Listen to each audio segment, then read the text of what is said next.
So my name is Moses. I am located in Oslo, Norway. I met Lillian and David when they were our pastors here. 5 years, right, Lillian? And that was one of the most fantastic times of my life and my wife's life, because they came into our lives at the time when, just about the time when we got married, and they were of great help and great pillars for marriage, just as buddies, and we could share a lot and learn a lot from them. I'm happy to be here. Yes, so my name is Kareem. I go to a church called Serve City here in Toronto. I'm a teacher of biblical theology, specializing in soteriology and ecclesiology. I think Lillian, we've known each other since we were teenagers, back when everybody used to rap. Yeah. Okay. We'll keep all that conversation to a minimum. Any rapping, history, a minimum. We'll post the links below, all our videos. Jeff, you started already. My name is Jeff from Toronto, Ontario. Go to All Nations Full Gospel Church. Been serving there since about 1998. Did a bunch of ministries as far as youth goes, worship and whatnot. And now I'm currently associate pastor for the Connect Service Church. My name is Oluwafemi Joseph. I live in Waterloo, Canada. I've known Lilia for quite some years now, probably six years. She's a sister to my wife, so yeah, we're family. Is she really asking this? I'm asking this because Yep. we all know we live in a very confusing times, and sometimes we need to go back to the elementary things. So I am asking from your own personal experiences, why are you attracted to women? Wow. To be honest, I didn't think like that. I was like, what was she trying to ask when she wrote this down? But why am I attracted to women? I think I just am. They're beautiful. They're creatures of, they're a work of art, I think. And I'm just, I just find them attractive. There's nothing to a man that I do find sexually appealing. So so it goes without saying that a woman is just, attractive and was meant to be with a man. I can't recall a time where I wasn't attracted to women. I think it's just I'm biologically hardwired that way by God. Even the 5-year-old Kadeem? I can't remember a time where I had memory and I wasn't attracted to women, which leads into like other issues in life later that I think we'll talk about. Yes, we can get into those, Yeah. yes. Yeah, so I think that's just it. It's a God-given propensity, I guess. Jeffrey? I would have to say in women in general, it's what I guess their looks would probably be the first thing, which at least I find attractive of a woman. But I mean, also their kindness, their gentleness. We're trying to learn the inner workings of the Christian man and hopefully use this as a tool to educate, safeguard, and also deal with a lot of the issues that I have encountered counseling and speaking to women. I believe that men, and my husband says this all the time, society right now is very focused on providing women the needed resources to empower themselves and be strong. And he always says, if we were to focus on healing the men, more than half of the issues that women are facing would automatically be taken care of. And I don't disagree with that notion because, again, a lot of the conversations that I do have with women, and you can feel the hurt, and the rejection and the pain that a lot of women are carrying. So back to what he says, if men are the focus of all this help and all this good intention, we can get to a lot of the root of the issues. The question, to reiterate it, is when and where was your first sexual attraction to a woman?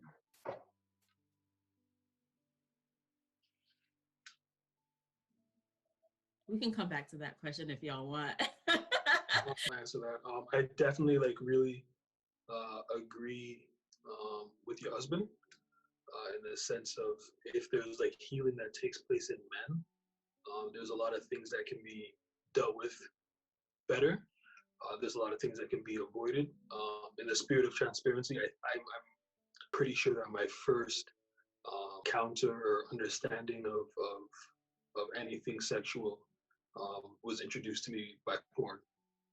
You know, so I'm pretty sure that's where I first had an understanding of sexual activity, and you know, the kind of mind that cultivates. You know, when you get into that, the kind of, so it's like women are now like the subject of all of this terrible um, mindset that you cultivate because you get involved with porn and you think that that's what sex is supposed to be. You think that's how sex is supposed to go.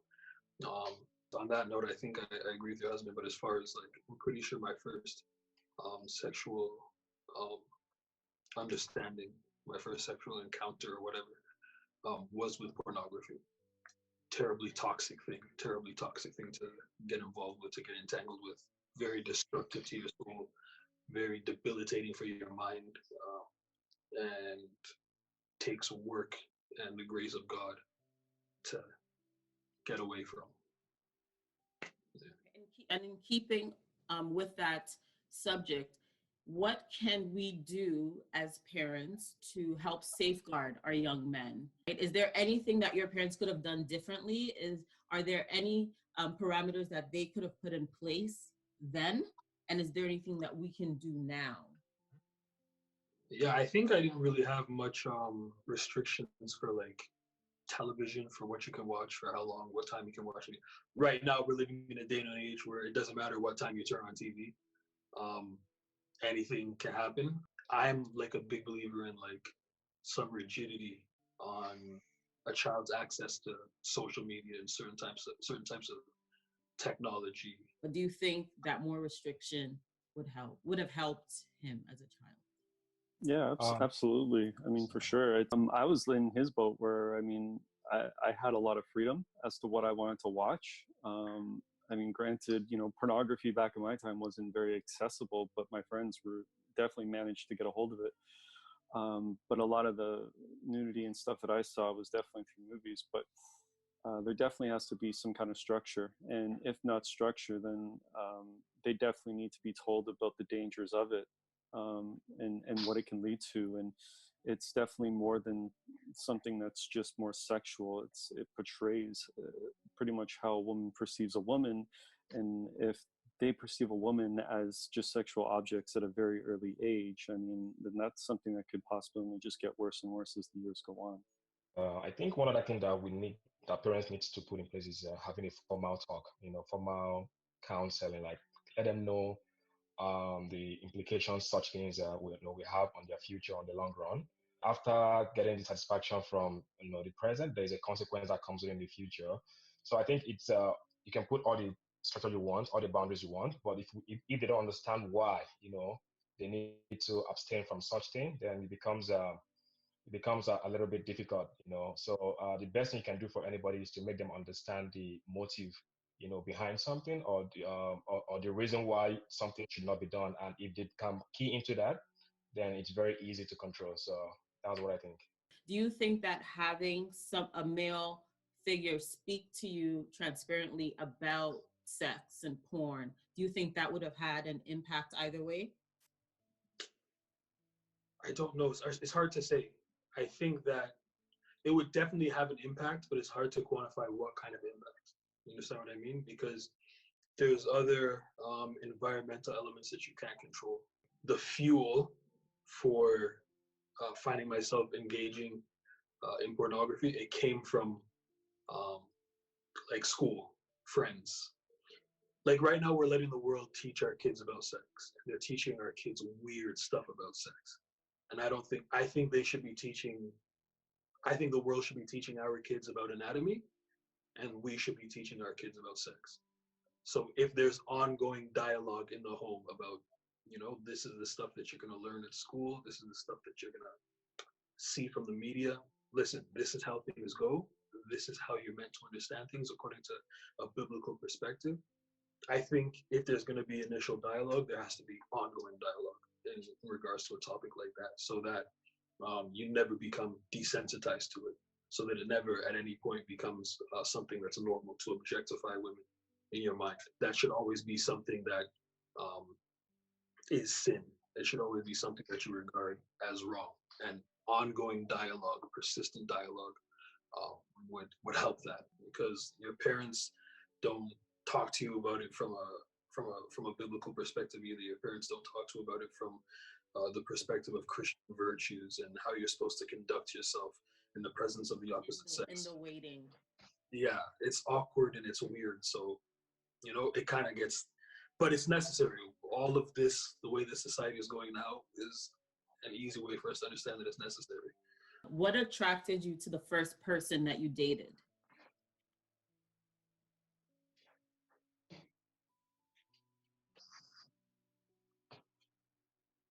I feel like everybody here is married, so nobody wants to talk. Yes, everyone here is married. Your wives will not beat you up. Okay, I promise. Sorry, I will call each and every one of them. I will call each and every one of them and plead for grace. Everything they see on this video is a prank.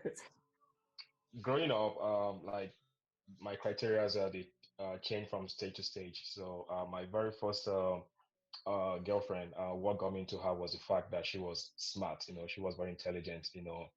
But as I began to grow and understand that smartness is, goes beyond being book smart. So my criteria actually refined into, somebody who is, able to assist me, in my God-given vision. Somebody who is understanding, who is, hardworking, and somebody who can have a very decent conversation. So that is what, attracted me to my wife. When I was a teenager, everything was about the looks. Everything was about how, that shape that I was looking for and all that, the curves and everything. And then over time, it evolved to like Femi said, to looking a bit more inward into the intelligence, high intelligence. And eventually, I believe that just before I met my wife, I had come to a point of, well, not full maturity, but I would say as mature as I could have been at the time, where I was kind of balanced between. I still think that one of the main things that attracted me to my wife was outward appearance, and on top of that, who she was inside as a person. So you were attracted to her first, and then you saw the qualities, or did you have qualities in mind and she fit those? A bit of both, but I would say attraction was like top on the list. To be honest, I'm being honest. That's great. Yeah, and then obviously after I met her, after I was like, because I saw a picture of her first through a friend, and then I was like, your wife is a stunner. She is a stunner. Thank you. I say I have to meet this girl, but then on top of that, I knew that she was a Christian. I knew that she was, she was smart. She was, because I interviewed my friend, right? So all those things kind of filled in my like taking things off my list, so to say. For me, it was very very different. I was dating before I was saved. So my first girlfriend was pure physical, pure attraction, right? It was in that scenario where I'm attracted to you, you're attracted to me, so let's date and see if we like one another. See if I think the biggest attraction, or one of the biggest first attractions that I really had for my wife, is to actually find out how much I related to her inside of church and outside of church. But as I ultimately grew within the church, I began to more or less look at how the woman served within the church. What was her prayer life like? Was she studying the Word of God? Was her heart for Christ? Things like that, which, to be honest with you, is really, really great. The only problem, though, is can you relate to someone like that also outside of the church? Because I hate to break it to you, some churches only on Sunday, right? You can't really just connect with your wife on Sunday. So, I mean, for me, it was finally getting to find a woman where it was just like, oh my God, I could literally stay on the phone with you for forever, but also at the same time, you're serving in the church and you love Christ. And even though, yeah, I was physically attracted to my wife when I first saw her, it was as I got to know her and realized how how much she really loved Christ. You know, a big thing for me was that she hated pineapple on pizza. You know, like, I mean, stuff like that. You don't get that kind of stuff in church. So, but you know, it was a physical attraction at first, but as I got to know her, I began to realize that you know, she was this amazing woman, and she was definitely someone who I could serve alongside in service at church, in ministry, but also at the same time someone who was absolutely amazing outside of church, and I can definitely relate to, and just, you know, sit down on the couch and just, we could have a conversation all night long. Sure. By the way, Jeff, I hope you got past that pineapple pizza thing. I'm sure you did. Obviously, that's a real deal breaker for me. I can handle it, you know. No, but Are you not a pineapple on pizza person, Kadeem? no, I'm 100%. Pineapple goes on pizza. It does. It's a universal fact. Yep. Everybody who understand that is it's a fruit. Yeah, people like to say fruit to go on pizza, and then there's all this tomato sauce on pizza, and it's like, Now you're just getting theoretical. yeah. I was also dating before I was saved. I just happened to be dating church girls, and I was really preying on them, you know? And then girls who don't go to church as well. But I was really preying on them. Praying as in praying to God, or the other word praying? Oh, with claws. Okay, Right? I was really preying on them, and it wasn't, you know, nothing was ever really purely physical for me. Obviously, you know, when you're somebody who's living according to the flesh, that's the first way that you like to interact with things. But like, I always liked people that I could talk to, you know. So there was that. But after I had a genuine conversion experience, okay, so what's a wife? What does it mean to find a wife? And then when you find a person who meets certain biblical standards, who has their mind etched out in scripture, and in the case of my wife, she's somebody who wanted to learn more and more and more. So she was praying for somebody that could teach her. And in the case of me, God was trying to show me it's your ministry to be a teacher. So when we finally came together, that was something that we bonded on. Before that, I already knew her though, because like, she's a baddie still. So like even before we like ever met, like I like knew who she was. I had seen her at like a wedding or something, and I was like, oh, okay. And I never thought that was ever going to happen, but she happened to come into a church where I was preaching, and I had no choice. I had to make a move, and now here we are.